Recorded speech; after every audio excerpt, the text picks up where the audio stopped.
Retour en Bourgogne pour la suite de notre édition spéciale au lendemain du premier tour des élections départementales en Bourgogne. Donc, nous détaillerons les résultats avec Elsa Bezin. Vous les retrouvez également sur notre site internet france3.fr. Lilian Melet et Eric Sicot sont également avec nous pour analyser ces résultats et questionner nos invités.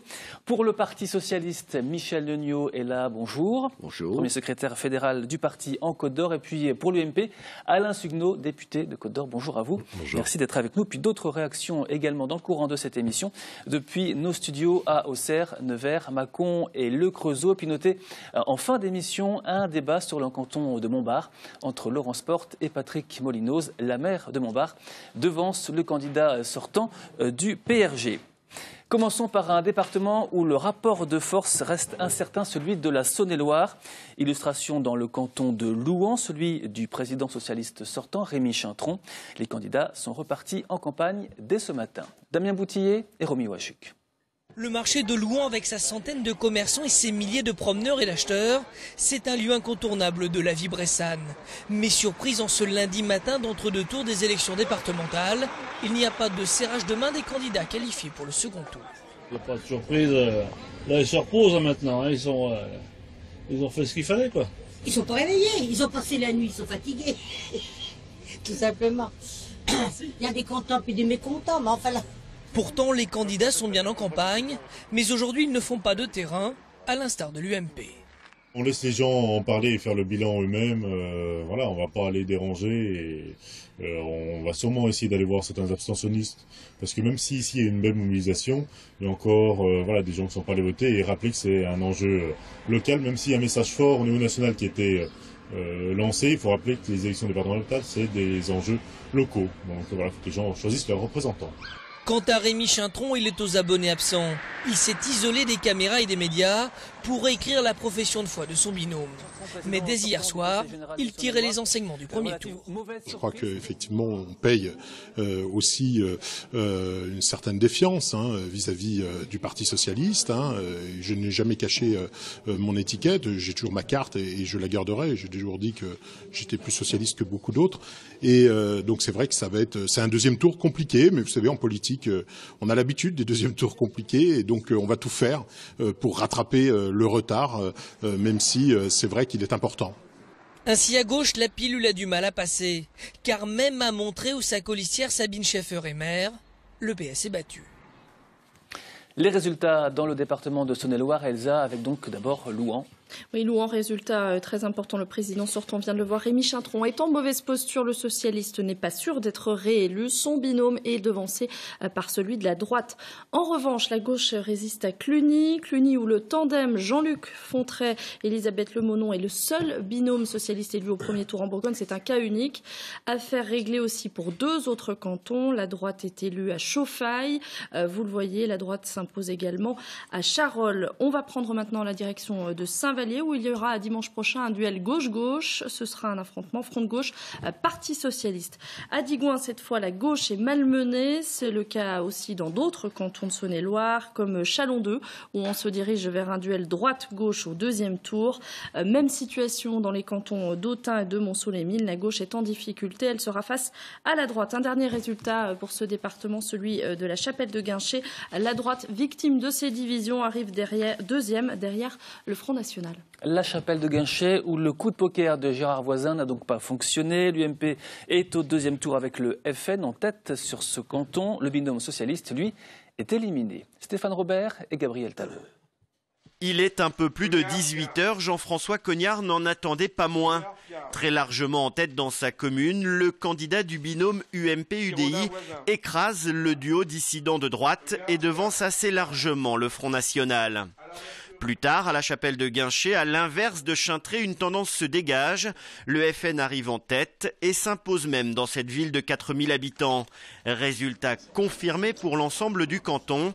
Carole à la Mercerie et Serge Papion avec 29,28% des voix sont en tête face au binôme UMP-UDI qui recueille un peu plus de 27% des voix. On attend le deuxième tour aussi. Parce que rien ne bougera si au deuxième tour, le vent tourne et qu'on n'arrive pas en tête. Donc ça ne sert à rien de se précipiter. C'est très bien pour le premier tour, vraiment très très contente. Mais on va continuer et puis on va attendre, voir si ça se concrétise. Le binôme soutenu par la majorité départementale, n'ayant pas atteint les 12,5% des inscrits, est éliminé à l'issue de ce premier tour. Retour à Chintré au QG de campagne de Jean-François Cognard. Ambiance beaucoup plus détendue. Le maire de Chintré espère maintenant une victoire dimanche prochain. Pour le deuxième tour, il faut qu'on se rassemble. On l'avait dit, moi je l'avais dit la dernière fois que je vous ai vu, que la droite se rassemble. J'espère qu'on va se rassembler. On sait très bien que le FN a fait le plein au premier tour et que maintenant, et je compte même sur le PS ne votera pas pour le Front National, c'est clair. Le Front républicain va se mettre en marche, ça va marcher et on ne peut pas laisser le Front National commander le département. Gérard Voisin, avec près de 13% des voix dans cette candidature dissidente, est éliminé. Vexé par sa suspension de l'UMP, appellera-t-il à voter pour le binôme UMP-UDI? Et plus largement, cette nouvelle défaite marque-t-elle la fin d'une carrière politique riche? L'ancien maire de Charnay-les-Mâcons n'a pas souhaité commenter ces résultats. Résultats, analyse et débat ce midi sur France 3 Bourgogne avec nos invités. Eric Sicot. Oui, d'abord une première question peut-être sur la situation en Saône-et-Loire. À vous, Michel Neugnot, en tant que premier secrétaire du PS d'à côté, de Côte d'Or. Oui. On voit le président de Saône-et-Loire qui est quand même très affaibli, mais une gauche qui résiste, qui est toujours en tête. Le bloc de gauche est toujours en tête en Saône-et-Loire. Malgré tout, est-ce que la perte de ce département ne serait pas une catastrophe pour vous en tant que département, on peut dire symbolique, puisque ça a été celui d'Arnaud Montebourg notamment? Toute perte de département détenu par la gauche est une difficulté qu'il faudra assumer. Mais on n'est pas dans ce cas de figure. Déjà, ce que l'on peut remarquer, c'est qu'il y a une plus forte mobilisation que prévu. Et il semble que cette mobilisation, c'était des mobilisations d'électeurs de gauche qui finalement se sont retrouvés pour assurer des scores meilleurs dans les 4 départements bourguignons, et notamment en Côte d'Or, que ce que nous envisagions et ce qu'on nous prédisait. Donc je crois que les clés du deuxième tour, c'est déjà le rassemblement. C'est le rassemblement de la gauche et la clarté du langage que l'on porte. C'est-à-dire qu'il y a le Front National et tous ces risques qu'il met sur le bien vivre ensemble. C'est-à-dire c'est une société éclatée qu'il nous promet. Ce sont des mesures de régression forte. Et puis il y a la politique de la droite qui, là où elle est aux affaires au niveau du département, assume une sorte de régression sociale. Et ce que l'on veut dans ce deuxième tour, c'est concrètement expliquer que les départements, c'est quand même à plus des 2/3 de la solidarité avec nos concitoyens intergénérationnels, et c'est aussi de la solidarité territoriale. Et donc c'est cela qui compte. Et la gauche est là pour l'assurer, comme elle l'assure en Saône-et-Loire. Et ça va jouer, vous savez, 1 ou 2 sièges. Donc rien n'est perdu. Rien n'est perdu. Et situation très serrée, en tout cas. Là, c'est serré, mais on s'y attendait. On disait même que c'était perdu d'avance, d'après tous les sondages. Donc on est après un premier tour où c'est serré. Rien n'est perdu en Saône-et-Loire. Et je pense qu'on gagnera. Alain Sugneau, quelle est votre vision, vous, de ce qui se passe en Saône-et-Loire? Je voudrais déjà... Michel Neugnot a tendance à minimiser ce qui risque d'être une catastrophe. C'est vrai que si la Saône-et-Loire tombait pour le Parti socialiste, automatiquement, ce serait à l'échelle de la Bourgogne. Je pense la preuve de cette déroute qui n'est pas encore réalisée, mais la suite de la défaite de dimanche soir. Donc aujourd'hui, il faut bien sûr mobiliser les troupes, et en Saône-et-Loire notamment, mais c'est aussi valable en Côte d'Or. Je crois qu'il y a des triangulaires. Il est nécessaire, au-delà de donner l'invective en disant que les électeurs se sont trompés et qu'ils ont voté pour les mauvais candidats ou les mauvaises listes, n'empêche qu'aujourd'hui, il faut peut-être que le gouvernement se ressaisisse et ne prenne pas les mesures que l'on connaît depuis maintenant 3 ans qui aboutissent à des votes extrêmes. C'est aussi simple que ça. Donc la Saône-et-Loire fait partie aujourd'hui de ces départements mécontents, et je pense que dimanche prochain, ça ne m'étonnerait pas que la Saône-et-Loire rejoigne la nouvelle majorité dans ce pays, c'est-à-dire l'UMP, l'UDI et les indépendants. La situation en Saône-et-Loire, à gauche, avec l'élection au Creusot de Jean-Luc Fontray. Il nous rejoint depuis notre bureau France 3 au Creusot, élu sur le canton de Cluny face à la droite. Oui, je dis Creusot, c'est Cluny bien sûr, mais il est en direct du Creusot pour parler du canton de Cluny et de la Saône-et-Loire en général. Jean-Luc Fontray, élu avec 52% des voix hier au premier tour. Bonjour, merci d'être en direct avec nous. Donc configuration différente dans votre canton avec cette élection pour vous dès le premier tour. Bonjour. Et c'est une surprise pour vous, cette élection dès le premier tour. Vous êtes le seul en Bourgogne élu de gauche à être réélu. C'est la prime au sortant? Oui, sans doute. Primo sortant, après un travail de terrain de proximité et une déclinaison permanente des travaux et des décisions de la majorité départementale de ce département. Alors, il y a une égalité quasi parfaite sur le papier entre la gauche et la droite avant le deuxième tour. Qu'est-ce qui va faire pencher la balance dimanche prochain, selon vous? On les voit, on a une légère avance à gauche. Qu'est-ce qui va faire pencher la balance? C'est d'abord une mobilisation de notre électorat, un rassemblement des forces de gauche et du centre, car vous savez, après les 2 mandats de la majorité départementale, avec l'action que nous avons menée, cette solidarité permanente sur les territoires, l'électorat, si on repositionne l'élection, c'est-à-dire à l'échelon départemental, l'électorat va nous rejoindre pour atteindre cette majorité. Vous êtes certain du soutien des candidats du Front de gauche? Oui, dans ces temps difficiles, la gauche sait se retrouver. Encore une fois, la politique que nous avons menée durant ces dernières années est une politique de solidarité, politique de gauche. Nous avions un camarade, disons, communiste dans nos rangs et sa voix n'a jamais failli. Donc nous pouvons parler à l'ensemble du peuple de gauche, oui. Une réaction sur les difficultés de Rémy Chintron dans son canton. Il est président. C'est un canton emblématique aussi en Bresse. Oui, bien sûr.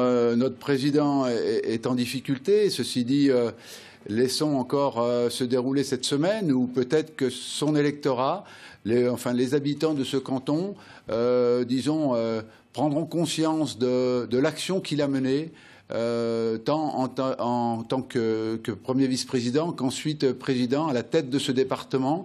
Il nous a vraiment tiré vers le haut par l'innovation, par des mesures concrètes pour nos citoyens. Et ça, je pense qu'après, c'est vrai, la surprise de ce score hier, je pense que les habitants du canton de Louhans vont se ressaisir et vont dire non, on garde notre président. Et au cas où, en un mot, vous avez un président ou une présidente de rechange?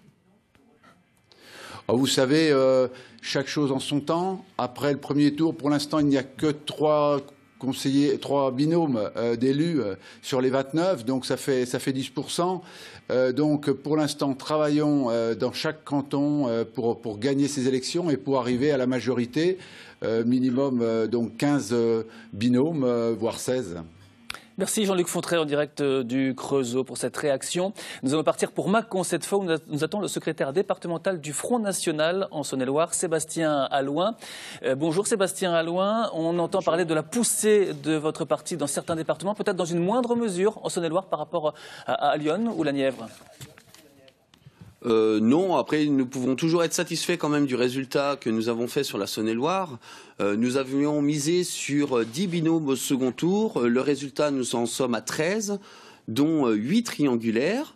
Le Front National se trouve aussi dans 5 duels, donc 2 de la majorité sortante et 3 contre la droite.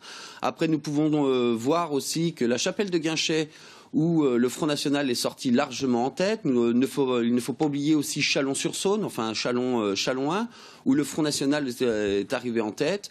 Nous faisons des très bons scores. Nous améliorons encore les scores par rapport aux européennes.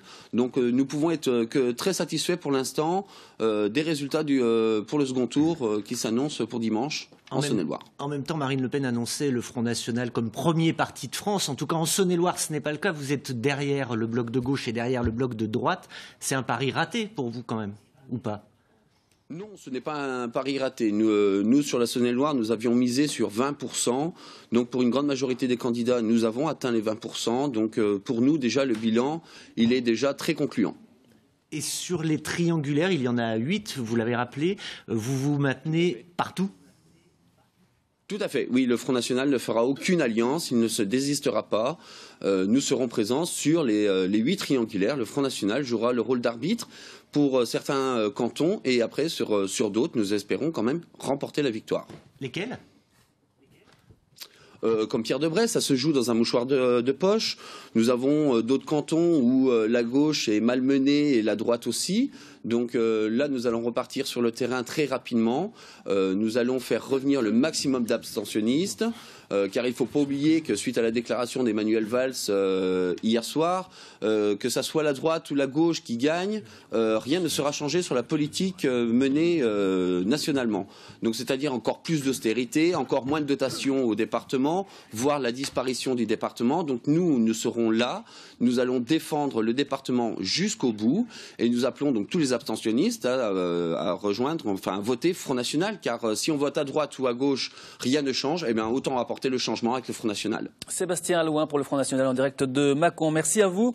Voilà pour ce chapitre sur la Saône-et-Loire. Passons à Lyon à présent. Illustration de la poussée justement de ce parti, le Front National, dans le canton de Joigny par exemple. Il arrive en tête et devance le Parti Socialiste de 4 voix. FN, PS au second tour. C'est le cas dans 3 cantons de ce département. La droite, parti divisé avec 2 listes, est évincée. Théo Souman et Claude Eudes.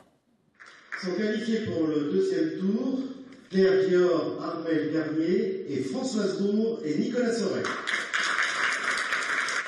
La gauche contre le Front National. Dans le canton de Joigny, les résultats se sont fait attendre, mais ils sont cinglants pour l'UMP et l'UDI qui avançaient divisés au premier tour. Pourtant, à 18h au début du dépouillement, Nicolas Dellaire avait des raisons d'y croire. Pour le moment, on serait sur un duel PS-UMP. Je ne veux surtout pas jouer à Madame Irma, mais dans mon bureau, à l'heure actuelle, ce serait ça. Si en effet sur la ville de Joigny, l'UMP arrive deuxième derrière la gauche, c'était oublier la partie rurale du canton où de nombreux villages ont placé le Front National en tête. Une tendance confirmée dans la soirée. Le FN est premier sur le canton avec 31,3% des suffrages et 4 voix d'avance sur la gauche. Aujourd'hui, ce monde rural se sent totalement déshérité, totalement abandonné, que ce soit sur le plan de l'agriculture, que ce soit sur le plan des services publics, que ce soit sur le plan des personnes âgées. Aujourd'hui, il y a un sentiment d'abandon et je pense que Marine Le Pen, les candidats du Front National, moi-même et Mademoiselle Dior, nous serons demain à la fois des porte-voix et puis également des acteurs pour aider le monde rural.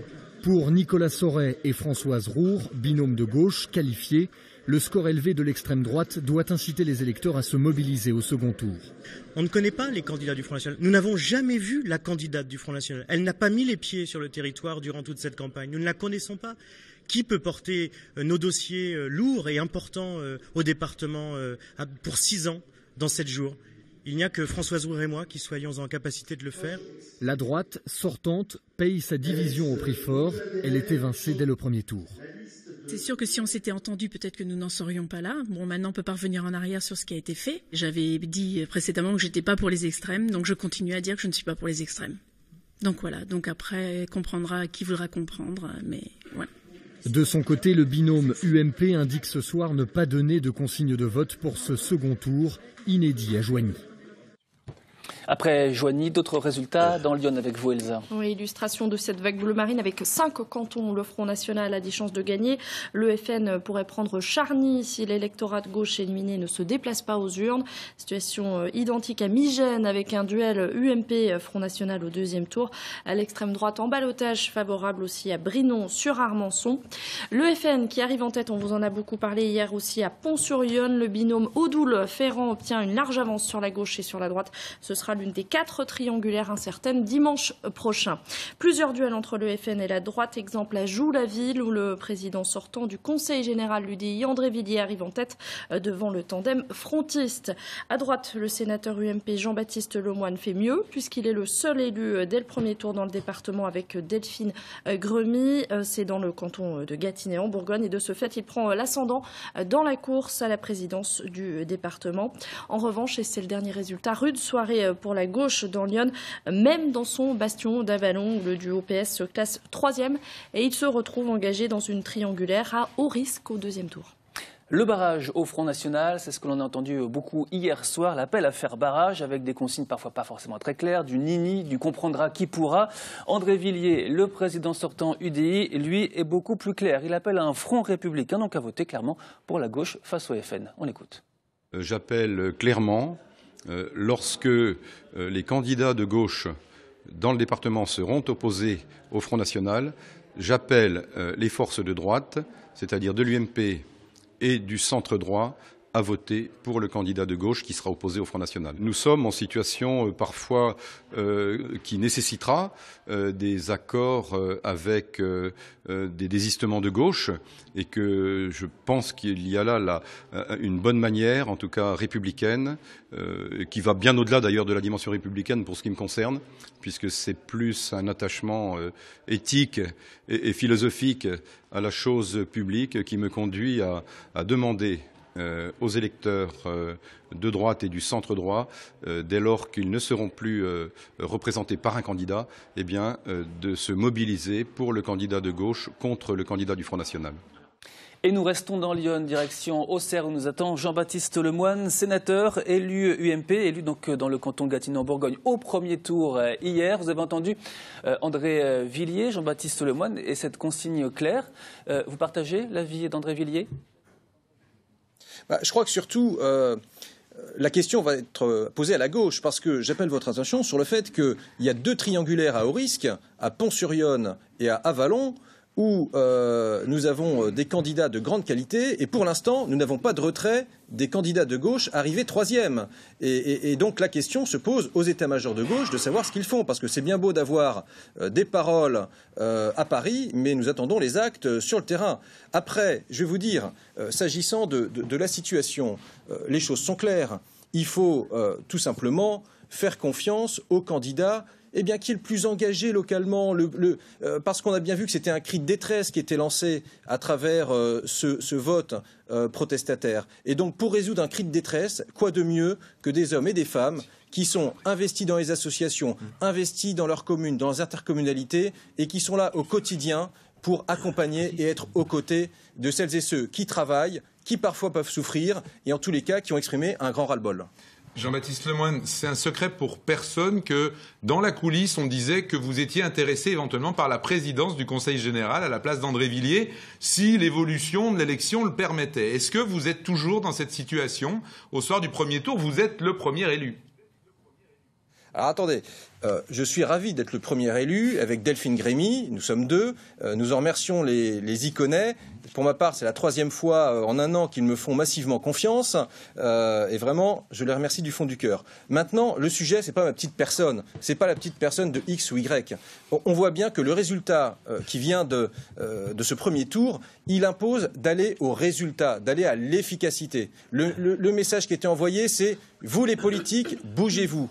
Et donc, moi, je serai vigilant à ce que, dans la future majorité de droite et du centre, qui j'espère verra le jour au terme du 2e tour, eh bien, on puisse aller au résultat, à l'efficacité, parce qu'il y a un certain nombre de mesures qu'il faudra qu'on prenne. Il y a une détresse qui a été exprimée en matière de désertification médicale. Il y a une détresse qui a été exprimée en matière économique. La préférence économique locale, c'est pas un vain mot. Le département, il investit 30 millions d'euros par an. Eh bien, nous, on doit être présents au rendez-vous pour faire en sorte que les entrepreneurs de Lyon puissent bosser, parce que, effectivement, les camions qui font des milliers de kilomètres et qui déversent des travailleurs qui sont parfois exploités, eh ben, ça fait effectivement, ça génère ce vote. Donc, il est important que le Conseil général se mette, pour ce nouveau mandat, en tant que Conseil départemental, eh bien, en ordre de marche avec des élus compétents, déterminés, renouvelés et qui ont envie d'une seule chose, c'est faire réussir Lyon, parce que c'est ça notre ambition. Merci Jean-Baptiste Lemoyne. Nous suivrons donc le 2e tour et le 3e, puisqu'il y a élection du président tout de même. On aura noté qu'il n'est pas candidat, mais qu'il a quand même énoncé sa feuille de route, Jean-Baptiste Lemoyne, pour la future majorité. Donc tout n'est pas encore déterminé là-bas. Voilà.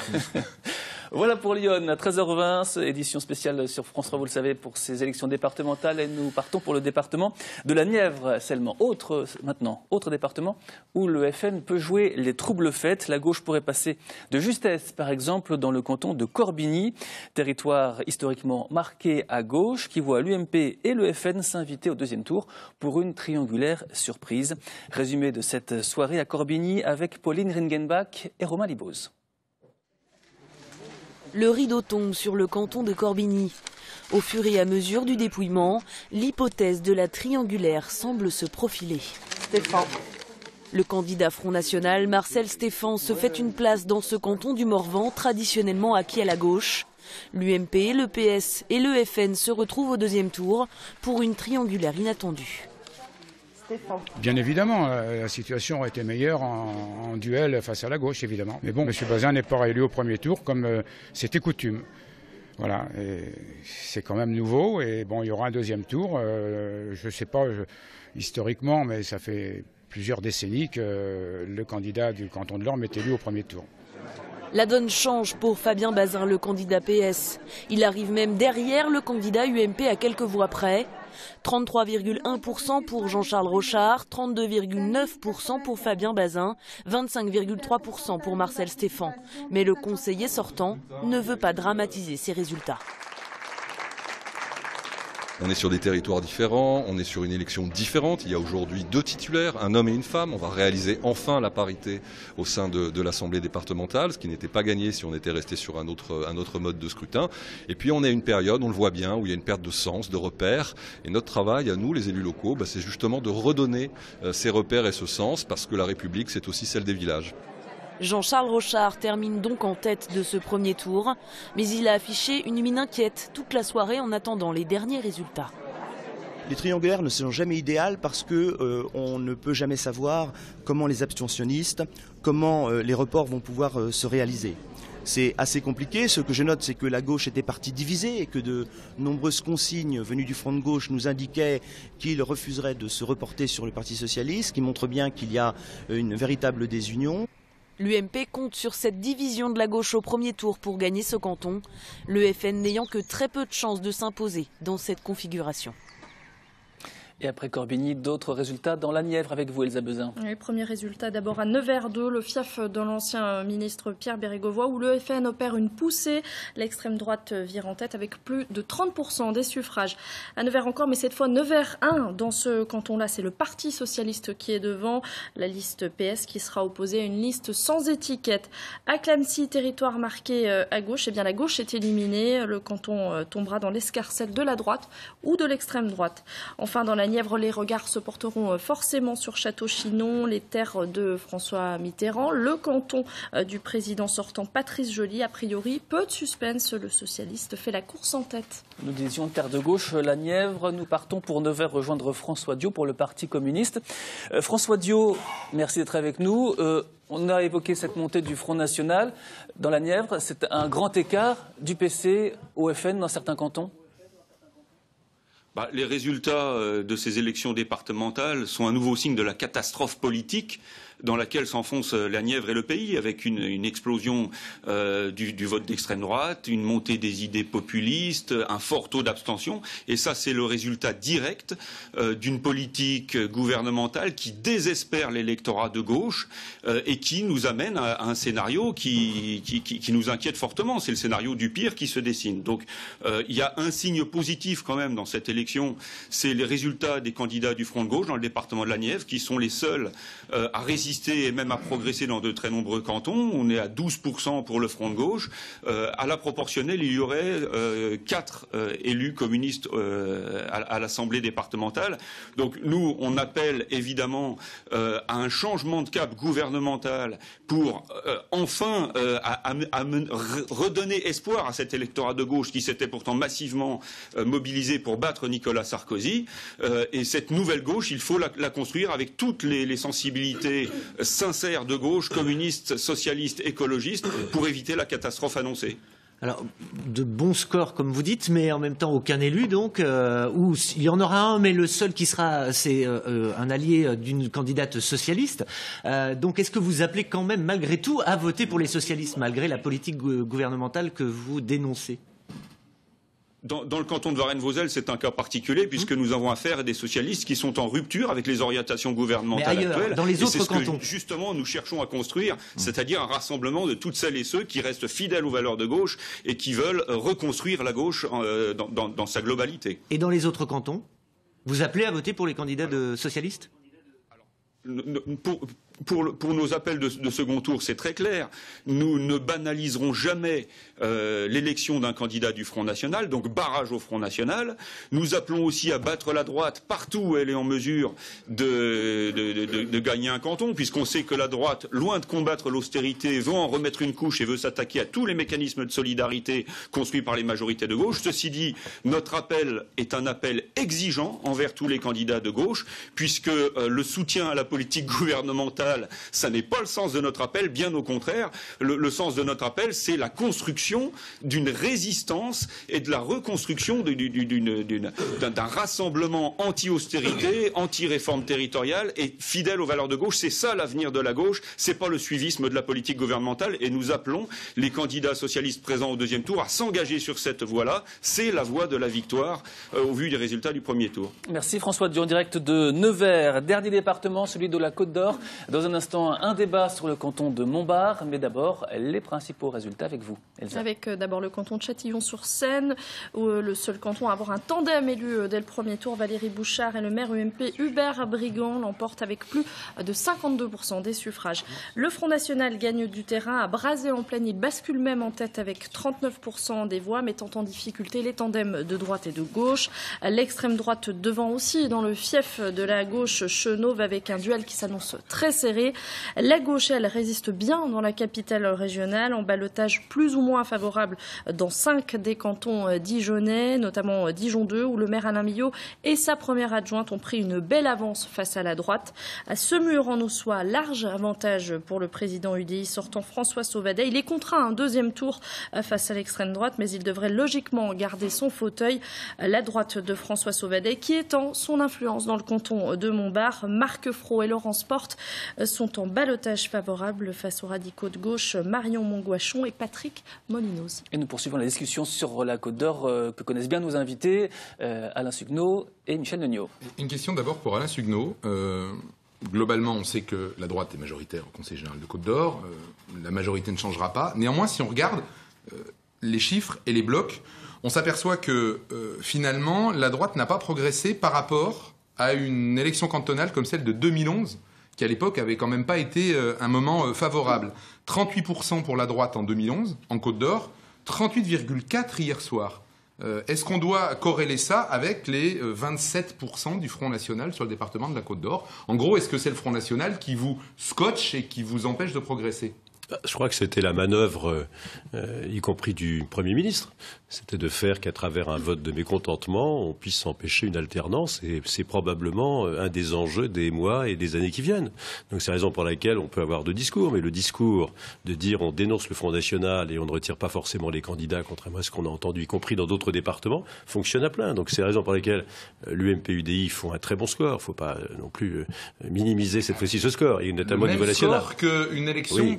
Oui. Dans lequel c'était un vote sanction inverse. Avec un vote de premier tour, entre guillemets, je disais tout à l'heure, un vote de souffrance, puisque quand la France va mal, l'électorat, y compris de droite, va mal aussi. Donc dans ces conditions, je pense que le premier tour, c'est pour ça qu'il faut appeler à mobiliser, bien sûr, au deuxième tour, et notamment les abstentionnistes qui n'ont pas été votés, parce qu'il y a aussi un électorat de droite qui n'a pas été voté, qui dans ces conditions a aussi mal, qui est confronté au chômage, et le Parti socialiste assume bien sûr cette responsabilité. Donc il faut bien ne pas se tromper de cible. Et je crois qu'un vote Front National, on le sait bien, aboutit purement et simplement à faire que les socialistes conservent quelquefois des sièges, et c'est bien sûr le message qu'il faut faire passer aujourd'hui. Je pense notamment à Brazay-en-Plaine. Ne nous y trompons pas. Je crois qu'il faut bien sûr une grande mobilisation sur Brazay-en-Plaine pour nos candidats Emmanuel Coin et Gilles Delpaux. Il faut aussi à Nuit-Saint-Georges, parce que là on le dit pas trop, mais quand on connaît effectivement le candidat socialiste sortant, le fait qu'il soit en difficulté aujourd'hui, c'est bien évidemment la preuve que l'UMP et l'UDI progressent. Il n'empêche que les triangulaires du Front National n'aident pas bien sûr à ce que la majorité, le premier parti de France aujourd'hui, l'UMP et l'UDI, puissent dès le premier tour obtenir bien sûr satisfaction et déjà des victoires. Michel Neugnot, la gauche perd 15 points quand même sur le département par rapport à la dernière élection cantonale. Surtout au milieu rural, est-ce que la gauche n'a pas délaissé le milieu rural, comme on l'entend beaucoup notamment de la part du Front National? 2 points. Il y a ce que l'on déclare et il y a la tête que l'on fait. Quand je vois la tête des candidats de droite de Côte d'Or hier soir, ici même, quand je vois ce que l'on vient d'entendre j'ai pas l'impression que la tête des candidats à droite, ce soit la tête de la victoire. Ils sont très surpris du score de la gauche. Deuxièmement, effectivement, très grande progression du vote FN dans le milieu rural. Et là, je dis attention, qui sème le vent récolte la tempête.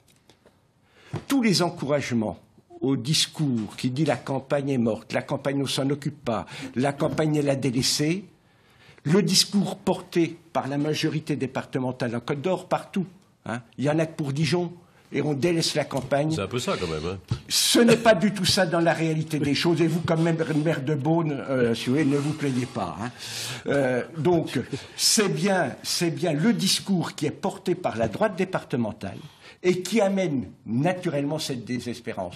Alors que le sort qui est fait en matière de services publics, en matière d'aide, en matière de financement au milieu rural est aux antipodes de l'image que l'on veut en donner. L'agriculture va mal quand même. De l'image que l'on veut en donner. Voilà. Donc, ce qui est important aussi pour ce deuxième tour, c'est qu'effectivement être clair sur les principes. M. Villiers a été très clair. Une grande partie de la droite n'est pas claire dessus. Nous, notre principe est le suivant, notre ennemi c'est le FN, parce que le FN, c'est la suppression du vivre ensemble. Et notre adversaire, localement en Côte d'Or, puisqu'on parle de Côte d'Or, c'est la droite, parce qu'elle n'a pas assumé les compétences de solidarité comme elle aurait dû le faire dans le moment de crise que vivent les Côtes d'Oriens. Merci Michel Neugnot, merci Alain Sugno d'être venu ce midi sur France 3 Bourgogne. Nous allons poursuivre avec la Côte d'Or et le canton de Montbard avec un débat dans un instant avec deux invités à votre place, Laurence Porte et Patrick Molinoz. D'abord, la situation à Montbard, la gauche en difficulté. Laurence Porte donc est devant Patrick Molinoz après ce premier tour. Vous le voyez avec ces chiffres, près de 36% pour le duo formé par Laurence Porte et Marc Fro. Reportage de François Latour et Jean-François Guillemard hier soir. À Montbard, alors que les derniers électeurs du centre-ville viennent faire leur choix, le dépouillement des urnes va ensuite donner la tendance pour la ville. Le binôme UDI Laurence Porte, Marc Fro se distingue nettement. Les suffrages des autres communes du canton vont réduire l'écart avec le binôme du PRG. 223 voix vont séparer les deux bords. Pour la maire UDI de Montbard, c'est bien la proximité qui a joué en sa faveur. Sur le terrain, finalement, en tant qu'élu, c'est pas que le temps de la campagne électorale, c'est tout le temps. Moi, je suis tout le temps sur le terrain, et c'est ça, faire de la politique au sens noble. C'est vraiment être à l'écoute, être dans l'écoute des besoins, des attentes du territoire. Et c'est vrai que le moment de la campagne électorale permet de vraiment écouter les besoins qui s'expriment de façon plus importante, je dirais, parce qu'ils sont cristallisés par le moment de la campagne électorale. Mais ce qu'on fait pendant le temps d'une campagne électorale, finalement, c'est le travail qui est conduit sur un mandat. Hein, c'est le terrain. À Montbard, on a voté plus qu'ailleurs, 57% de participation, soit 7 points de plus que la moyenne nationale. Pour Patrick Molinoz, conseiller sortant PRG de l'ancien canton de Vénarel-et-Laume, l'affrontement sera serré et se jouera entre les deux tours. On a 2,5 points de retard, ce qui n'est rien, et qu'on compte bien d'ici le deuxième tour mobiliser largement et puis montrer que le travail de proximité de deux candidats qui sont réellement implantés sur le canton et qui n'ont pas un pied en dehors de ce canton et un pied dans ce canton, comme le binôme adverse qualifié pour le second tour, est le bon binôme pour défendre et représenter les habitants du canton de Montbard-Vénarel-et-Laume. Le premier tour à Montbard se conclut donc sur un duel en excluant le Front National qui n'a pas souhaité commenter ce résultat. Nous étions donc hier soir aux côtés des candidats de Montbard. Laurence Porte et Patrick Molinoz sont avec nous. Laurence Porte, bonjour. Bonjour. Candidate donc arrivée en tête avec votre binôme UDI-UMP. Patrick Molinoz pour le PRG, bonjour. Bonjour.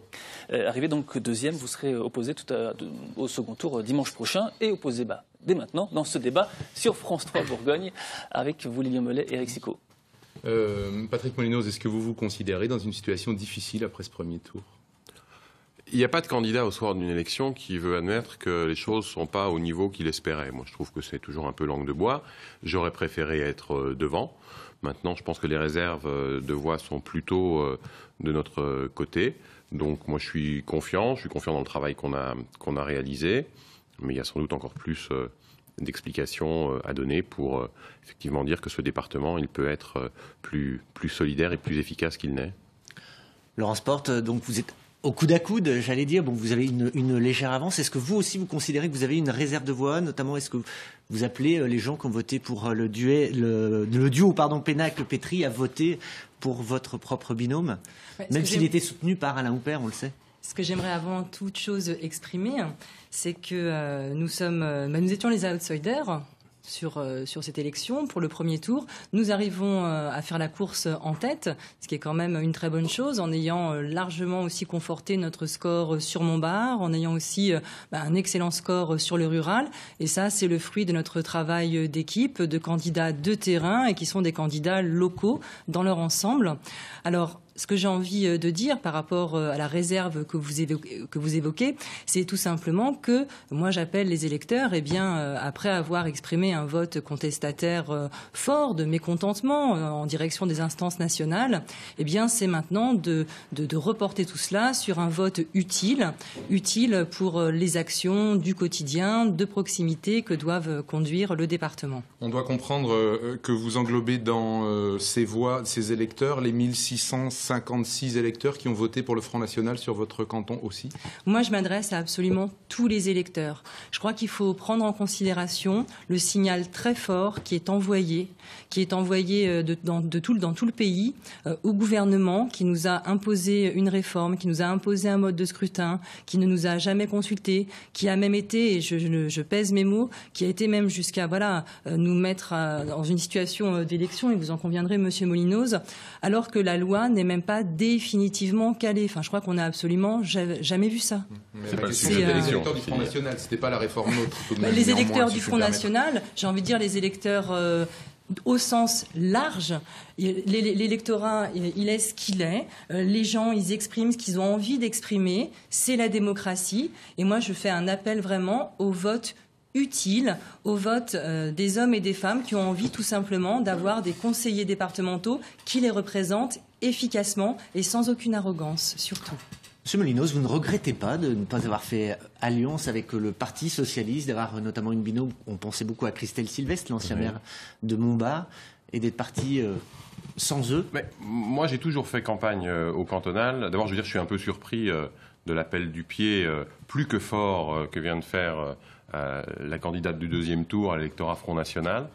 Il y a un vrai sujet avec nos concitoyens qui, globalement, rejettent un système et qui, en réalité, entendent les sirènes de ceux qui disent à l'UMP, ils sont mauvais, au Parti Socialiste, à l'UMP et l'UDI, ils sont mauvais, au Parti Socialiste, au PRG et ailleurs, ils sont mauvais aussi. Donc, essayez la nouvelle marque, même si nous n'avons aucun programme. Et il ne suffit pas de dire le Front National, c'est l'ennemi, comme certains disent, ou faire des appels du pied, comme je viens de l'entendre, au Front National. Il faut dire quelle réponse on apporte aux gens qui sont en désespérance, aux classes moyennes, aux ouvriers, aux employés, à tous ces gens qui ont l'impression, qui est plus qu'une impression, qu'aujourd'hui, on leur prend le peu qu'ils ont, alors que des gens très aisés voient leur situation s'améliorer d'année en année, alors que Est-ce que vous pensez que la gauche ne parle pas aux gens des zones rurales? C'est un message que vous avez tenu au Conseil général contre une partie de votre propre camp pendant une certaine période. Moi, j'étais contre. Je suis un élu rural qui défend le rural, qui est conseiller général depuis 13 ans, qui a monté des projets sur sa communauté de communes, sur sa commune. Moi, je ne suis pas là pour me payer de mots. Certains nous promettent un avenir très bien. Bon, ils viennent d'être élus. On verra dans 6 ans si ils sont capables de faire ce qu'ils annoncent. Je respecte tout à fait ça, moi. Mais pour ce qui me concerne, nous avons un véritable bilan, des choses que nous avons réellement conduites, faites au service des gens, au service de la petite enfance, au service des familles, au service des seniors. Et c'est cette proximité, ce travail de lien quotidien que je conduis depuis 13 ans maintenant que nous voulons poursuivre, tout simplement. Sur quel thème vous allez faire campagne entre les deux tours là, pendant cette semaine pour rallier justement les électeurs qui n'ont pas voté pour vous? Moi, j'aimerais quand même rebondir sur ce que dit Monsieur Molinoz. Je rappelle quand même que sur les anciens cantons de Montbard et Vénaret, on avait 2 conseillers généraux de gauche. Donc voilà, notre score est d'autant plus significatif et que les forces de progrès n'ont pas... Mais vous avez un conseiller sortant dans votre binôme qui a aussi une certaine notoriété, en particulier dans le monde rural. Tout à fait, exactement. Un vice-président chargé de l'agriculture, c'est important du monde rural. Quand on sait, pardonnez-moi, que le Conseil général distribue beaucoup de subventions à l'agriculture. Et un défenseur actif du monde monde rural. En effet, le monde agricole, il est essentiel aussi à notre tissu économique rural. Et moi, j'aimerais bien aussi connaître votre position de façon claire et nette sur l'accord cadre envers les agriculteurs, par exemple. Donc, on est sur un canton où nous avons réussi à établir un excellent score. Je constate que les forces de progrès n'ont pas réussi à porter le combat de la ruralité, qu'il suffit pas d'être le chantre de la ruralité sur le terrain, et puis parfois à Dijon, voilà, de ne pas avoir des positions tout à fait claires en la matière. Faudrait suivre le débat, Madame Porte, c'est pas comme ça que ça se passe. Bon, écoutez, Monsieur Molinos, alors je vois que vous voulez me donner des leçons. Non, je vous donne pas des leçons. Vous ne pouvez pas dire, non, parce que vous dites des choses qui sont fausses. Donc, moi, à Dijon, j'ai toujours défendu la ruralité et le canton de Venarey-les-Laumes, y compris parfois contre ma famille politique. Effectivement, cette réforme, moi, je ne l'ai pas soutenue. Les radicaux de gauche ne l'ont pas soutenue.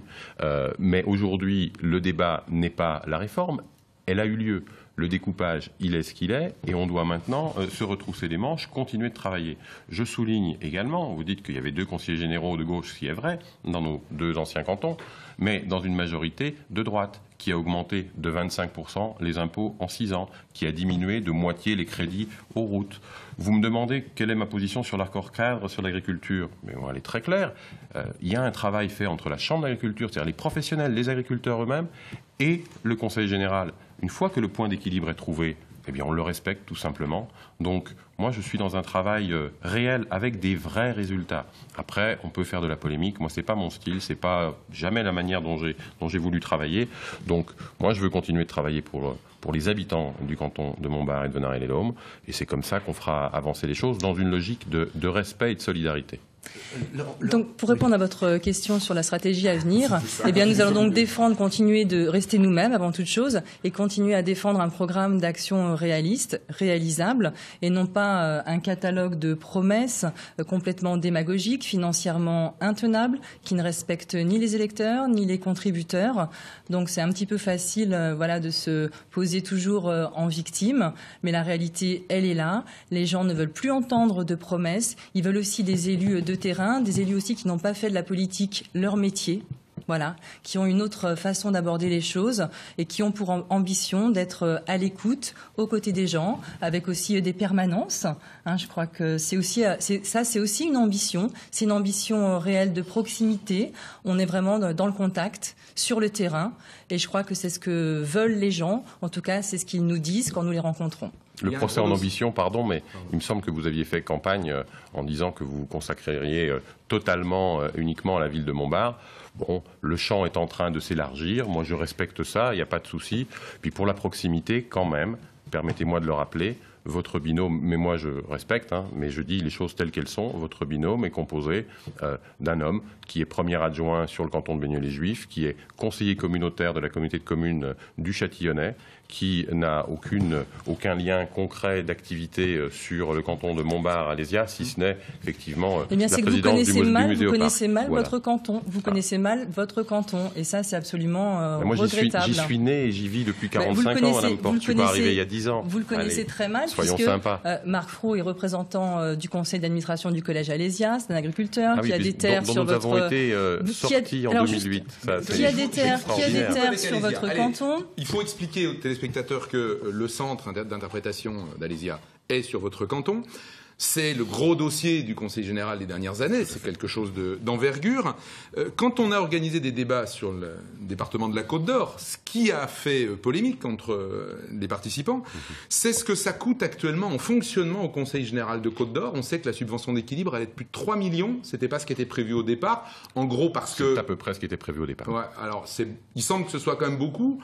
Est-ce que, de votre point de vue à tous les deux, c'est intéressant, c'est le rôle d'un Conseil général maintenant départemental de faire fonctionner un lieu touristique emblématique comme celui-là? Écoutez, pour moi c'est simple. Alésia était un projet qui a été décidé à l'unanimité des conseillers généraux avant même mon élection, puisque c'était en 1999-2000, les premières délibérations les plus importantes. Aujourd'hui, c'est presque 70 personnes qui travaillent soit en direct, soit via des entreprises privées autour du Muséoparc. C'est le 3e site le plus attractif touristiquement en Côte d'Or. Et quand on a la chance d'avoir, sur un territoire comme le nôtre, un outil de développement économique, un outil également de patrimoine et de culture. On doit tout faire pour qu'il fonctionne. Et le déficit de fonctionnement, il était prévu depuis le départ. Il est peut-être un peu supérieur aujourd'hui à ce qui était imaginé. Sans doute on peut mieux gérer, certainement. Il faut vraiment s'en occuper. Et moi, donc, soutien de votre part, soutien aussi de la vôtre, même si ça coûte un peu d'argent. Mais l'investissement du Muséoparc alésien, c'est typiquement justement l'exemple de la solidarité territoriale qui s'est exprimée au travers des choix de la majorité départementale, à savoir doter la Haute-Côte d'Or d'un équipement important sur le plan économique, qui est devenu le 3e site le plus visité. Et on ne peut que regretter finalement que l'État, aujourd'hui, la région, ne suivent pas du tout le projet. Et c'est fort dommageable, parce que là, il y a justement une volonté de rééquilibrage de l'offre touristique et au-delà, bien sûr, économique, au travers de toutes les retombées indirectes que peut générer une aussi belle structure que le Muséoparc alésien. Même si a priori ce ne sont pas la compétence de base d'un conseil départemental. Ça fait partie des compétences optionnelles, une action sur le plan de l'économie, de l'agriculture. Voilà, c'est un choix qui est assumé et qui permet justement l'expression de cette solidarité territoriale entre le monde rural et puis l'axe plus urbain. On a aussi besoin, bien sûr, d'avoir une métropole forte, Dijon, et du reste, on renvoie à l'ascenseur, en participant notamment à la Lino, au contournement de Beaune, entre autres. Mais surtout, Alésia, c'est unique en France, c'est unique en Europe, c'est le patrimoine de notre pays. Et nous avons le bonheur, la chance de l'avoir sur notre territoire, il faut le faire fructifier.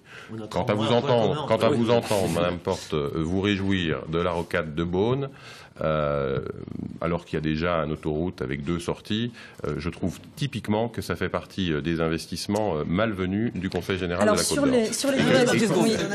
J'aimerais quand même dire une petite chose, parce que vous parliez en 10 secondes de solidarité, de choix nationaux. Moi, j'aimerais bien aimer aussi entendre M. Molinoz exprimer son positionnement sur l'éducation.